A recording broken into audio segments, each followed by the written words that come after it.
ये हमारे क्या थे? बाह्य दल, दलपुंज, पुंकेसर और स्त्री केसर। अब हम बात करेंगे परागण की। जब तुमने देखा होगा तितली, भौरे पेड़ों पर मंडराते रहते हैं, फूलों का रस पीते रहते हैं। जब वो फूलों का रस पीने के लिए आते हैं तो छोटे छोटे परागकण उनके पैरों पर या पंखों पर चिपक जाते हैं। फिर वो जब वर्तिकाग्र पर बैठते हैं वो परागकण यहाँ आ जाते हैं।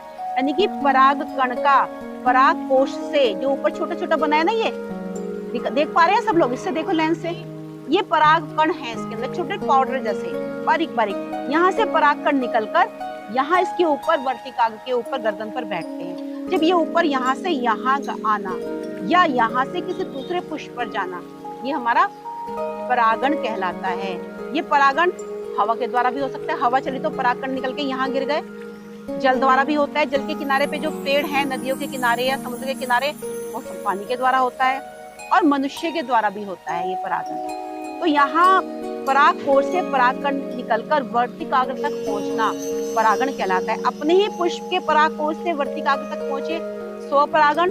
यदि अपने से यहाँ से निकलकर, अब तितली चिड़िया यहाँ बैठी कोई, उसके पैरों की गद्दी में चिपक गए, मधुमक्खी के पैरों में चिपक गए और दूसरे कहीं और दूसरे खेत में चली गई, वहां पे जाके इस पे वर्तिकाग्र पर बैठी, वो कहलाएगा हमारा पर परागण। जब अपने ही पुष्प पे परागण हो स्वपरागण, और जब इस पुष्प से दूसरे पुष्प पे हो उसी जाति के, तो वह पर परागण कहलाता है। तो ये हमारी परागण की क्रिया है।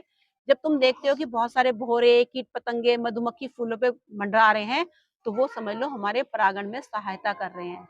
यदि खेत में हमारे कीट पतंगे नहीं, यदि आप किसी खेत पे नेट लगा दो, खूब सारे फूल खिले हैं और चारों तरफ नेट लगा दो, किसी मधुमक्खी या भौरे को ना आने दो, तो आपके सरसों के पुष्प नहीं के बाद ये जो फलियां बनी हुई है ना, मोटी मोटी फलियां जो आप देख रहे हो, ये जो फलियां दिखाओ बेटा, ये जो फलियां बनी हुई हैं, ये फलियां नहीं बनेगी, क्योंकि ये परागण के बाद जब निषेचन की क्रिया होती तभी हमारा पुष्प से फल बनता है। तो सबको समझ में आ गया परागण क्या है? ठीक है।